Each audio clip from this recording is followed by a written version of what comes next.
Shang Dynasty in 5 minutes or less. Let's see if I can do it. Here we go. First, where was it?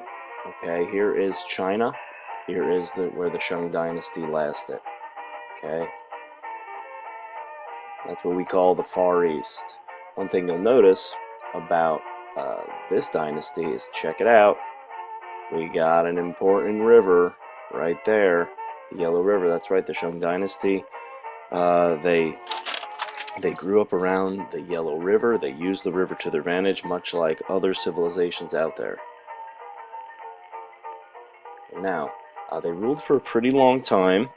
The earliest Chinese historians say they ruled for about 644 years.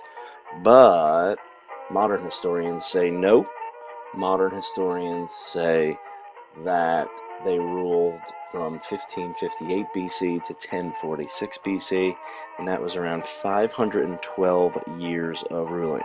That's pretty long. Okay, of course, there were some significant rulers in those 512 years.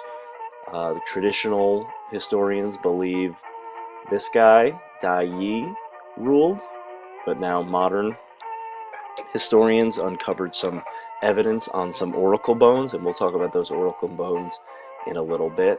But they say this guy, Wu Ding, was the first ruler of the Shang Dynasty, and he, my friends, ruled for 59 years. Now, one thing that the Shang Dynasty are really known for is their ancestor worship, and they truly believed that their relatives were looking down on them, their ancestors. So if you imagine a family tree, these are the people in their family tree that came before them.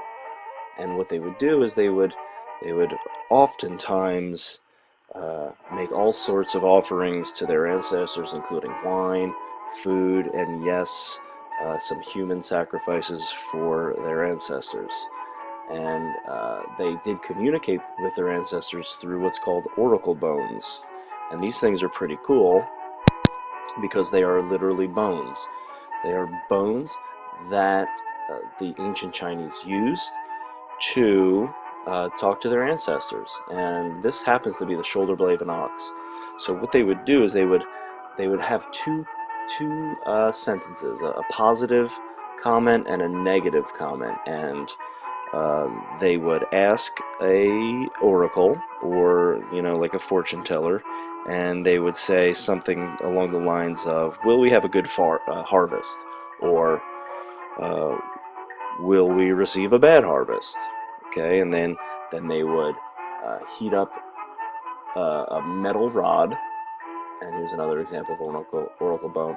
They would heat up a metal rod, and they would poke it into a hole on the oracle bone, and then the bone would crack. And then the oracle would read the answers through the cracks. Okay, here's a pit of oracle bones. It's a way of getting the answers through their ancestors. Okay, now the Shang Dynasty were big on bronze. Okay, they made bronze weapons, they made bronze vessels, they certainly did not make bronze shoes, but what they did use is the bronze to their advantage. They were a civilized civilization, they were advanced, and they used bronze to their advantage. Okay, unfortunately, after 512 years of just spending, okay, the empire would soon collapse because of their economy would fall, and this guy would take over, and he happens to be the king of the Zhou Dynasty. So you're going to hear about the Zhou Dynasty in the next History in 5 minutes. There are some sources. Thanks for watching.